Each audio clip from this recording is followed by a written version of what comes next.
March মাসে তোমাদের দুটো যে এক্সাম হয়ে গেল, যেমন গ্রুপ সি আর গ্রুপ ডি, তাদের কাট অফ কি হতে পারে তার একটা সম্ভাব্য আইডিয়া আমি তোমাদের দিচ্ছি। দেখো, গ্রুপ সি এক্সামটা আমাদের হয়েছিল 1 মার্চ। 1 মার্চ এক রোববার তোমাদের গ্রুপ সি এক্সাম হয়েছিল। সেখানে আমাদের এক্সাম কিন্তু 60 মার্চের এক্সাম হয়েছিল, 60 মার্চ।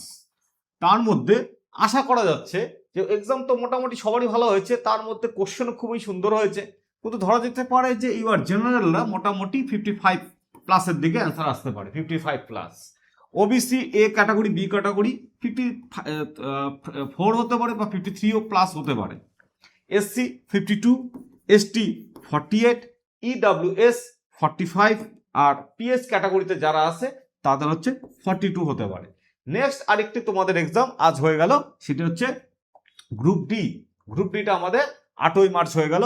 সেখানে পরীক্ষার এক্সাম ছিল কিন্তু 40 মার্চ। খুবই ইজি কোশ্চেন হয়েছে সবার কাছে মনে হচ্ছে, কিন্তু ইজি এক্সাম হলেও একটা জিনিস চিন্তা করতে হবে তোমাদের, যে এক্সামে কিন্তু সবাই বেশিরভাগ ওএমআর করতে গিয়ে ভুল হয়ে যাচ্ছে। জানা জিনিস এ ভরতে গিয়ে বি হয়ে যাচ্ছে, বা সি করতে গিয়ে ডি হয়ে যাচ্ছে। কোনো সময় তো আরো বেশি কনফিউশন, আরে হতো তো আমার মুর্শিদাবাদ, কিন্তু আমি দিয়ে আসলাম বীরভূম, এই ব্যাপারগুলো কিন্তু ঘটেছে। তো সেগুলো প্লাস মাইনাসের দিক দেখে, প্লাস সামনের ভ্যাকেন্সি দেখে আমি একটা যেটা সম্ভাব্য তোমাদের দিতে পারছি, সেটা হচ্ছে ইউআর এর জন্য থাকতে পারে 35+, ওবিসির জন্য 33-4+, এসসির জন্য 32+, এসটির জন্য 32+।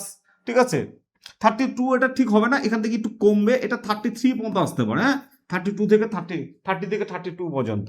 আর ইএসডাব্লিউতে 28, আর পিএসএ 25 পর্যন্ত আসতে পারে।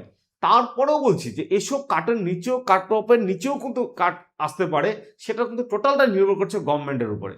গভর্নমেন্ট যদি মনে করে যে না আরো বেশি ভ্যাকেন্ট নেবে, গভর্নমেন্ট যদি মনে করে আরো বেশি স্টুডেন্টদেরকে পাস করাবে, সেই ক্ষেত্রে কিন্তু কাট অফ আরো কম হয়ে যেতে পারে। এর আগে আমি 2017-18 সালেও দেখেছি যে পিএসসির কিছু কাট অফ, যেখানে আশা করা যাচ্ছিল যে 35-34 হবে, কিন্তু কাট অফ গিয়ে দাঁড়াচ্ছিল 17-28 এরকম। তো এটা কিন্তু বলা খুবই মুশকিল, তাও একটা সম্ভাব্য। বিগত বছর যে 2016-17 সালে যে এক্সাম হয়েছিল তার ভিত্তিতে বেস করে, প্লাস এখনকার কোশ্চেন বা এখনকার যে ভ্যাকেন্সি, তার উপরে ভিত্তি করে তোমাদেরকে আমি এই দুটো সম্ভাব্য কাট অফ একটু দেখালাম।